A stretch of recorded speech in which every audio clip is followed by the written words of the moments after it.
So, to continue on with basic self care tasks as meaningful activities or the forgotten value of self care tasks, today we're going to talk about grooming and nail care activities or all grooming activities. And that's not where I want to go. I want to go here. All right. So, what does grooming consist of? So, grooming consists of being able to put on your makeup, shaving, combing your hair, brushing your teeth, washing your face and hands. So, the purpose behind grooming and nail care activities are also to promote and maintain involvement in activities of daily living. It also provides the person with cognitive stimulation and maintains their current retained abilities. It can also help to improve range of motion, strength, and coordination of tasks. So if we do it with people, like in a small group or activity, or like with perhaps like grandchildren or something like that, it can help to maintain our social interaction. We also help to maintain our self-esteem by providing the person with maximal independence in familiar self-care tasks. And we always want to use safe and familiar items and products. So before starting with any type of grooming activity or nail care or any type of grooming activity, make sure to set up your environment beforehand and gather your needed supplies and items. We want to try to be close to a sink or a mirror if we're going to be needing them.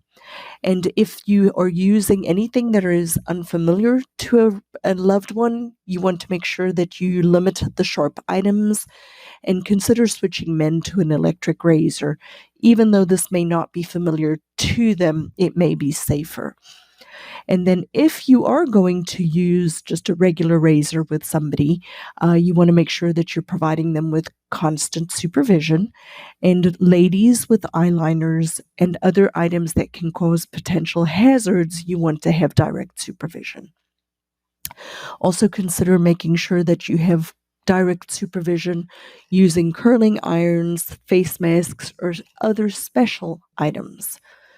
So, in the early stages of dementia, the following types of things are true for grooming and nail care activities. And when I mean grooming and nail care, I really mean all grooming activities. So, yet again, the person can be expected to understand the purpose of their activities.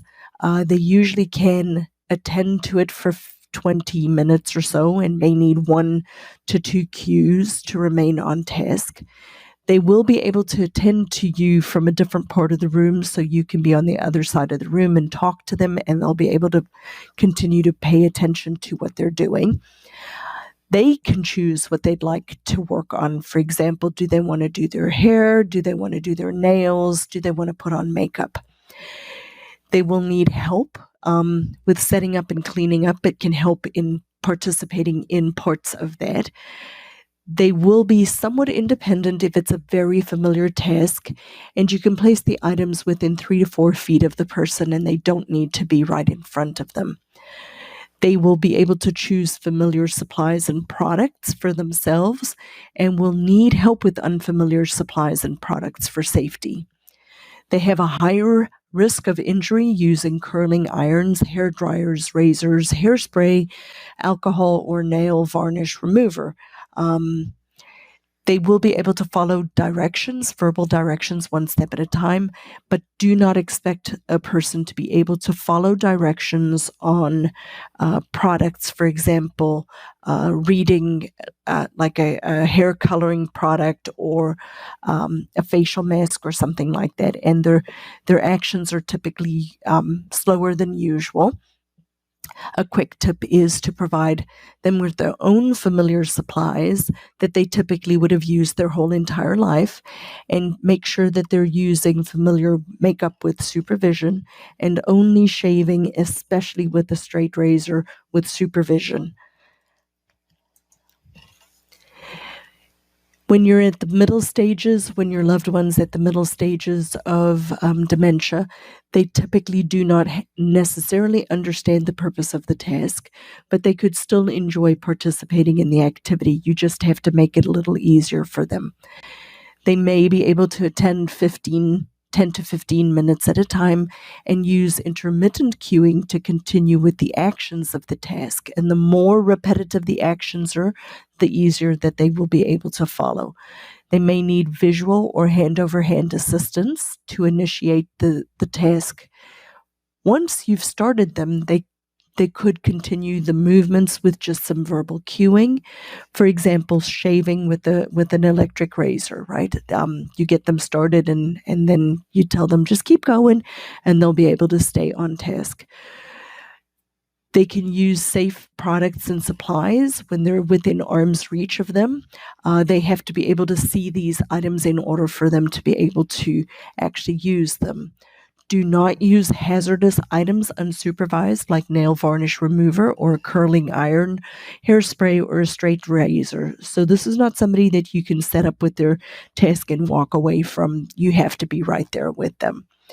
They will need cues to go to the next step or the next sequence of the activity, and present products or supplies with one-on-one or one at a time with visual, verbal, and tactile cues. For example, say to them, let's wash your face. Let's put cream on your face. Okay, let's put the lipstick on. So one step at a time.